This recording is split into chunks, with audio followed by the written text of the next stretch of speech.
નમસ્કાર દર્શક મિત્રો, @ગુજરાતમાં આપનું સ્વાગત છે.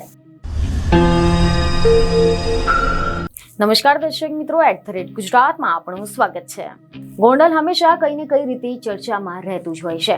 જેમ કે હાલમાં તો પાટીદાર સમાજના સગીરને મારવાનો તેમજ રાજકુમાર જાટના વિવાદના મામલે હાલ ગોંડલ ફરી એકવાર ચર્ચામાં આવ્યું છે. પરંતુ આ બધાની વચ્ચે હવે નવી જ એક ચર્ચાઓ શરૂ થઈ ગઈ છે. નવો જ એક વિવાદ સામે આવ્યો છે.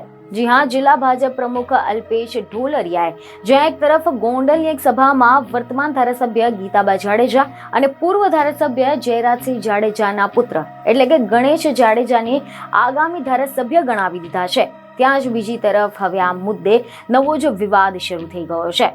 આના પગલે હવે માહોલ એકદમ ગરમાઈ ગયું છે, કારણ કે સમાચાર એવા મળી રહ્યા છે કે આ મામલે હવે નિખિલ ડોંગા અને રાજદીપ રીબડાને ધારાસભ્ય બનાવવાની પોસ્ટ સોશિયલ મીડિયા પર વાયરલ થઈ રહી છે. ડિટેલમાં જો આપણે વાત કરીએ તો અહેવાલ એવા મળી રહ્યા છે કે અલ્પેશ ઢોલરિયાએ ગણેશ ગોંડલને ધારાસભ્ય બનાવવાની વાત કરી હતી, જેના બાદમાં ગોંડલનું રાજકારણ ગરમાઈ ગયું છે.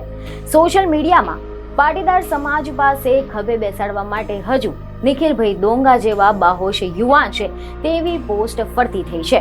તો બીજી તરફ સાગર સાવલિયાએ સોશિયલ મીડિયા પર એવી પોસ્ટ કરી છે કે ગોંડલ બેઠક પર નજર રાખનારાઓ જે લોકો છે તે લોકોને ભાજપ જિલ્લા પ્રમુખ અલ્પેશ ઢોલરિયાએ એવું કહી દીધું છે કે અમારો ગણેશ તૈયાર છે. ગણેશ જાડેજાને ખભે બેસાડીને ધારાસભ્ય બનાવીશું તો પછી રાજદીપ રીબડા કઈ જગ્યાએથી ચૂંટણી લડશે? જોકે આના અગાઉ સમાચાર એવા સામે આવ્યા હતા કે જાહેર સભામાં રાજકોટ જિલ્લા ભાજપ પ્રમુખ અલ્પેશ ઢોલરિયાએ એવું જણાવ્યું હતું કે ગોંડલની સીટ પર કોઈ બહારના વ્યક્તિ નજર ન નાખે. અહીંયા ગણેશ ધારાસભ્ય બનશે.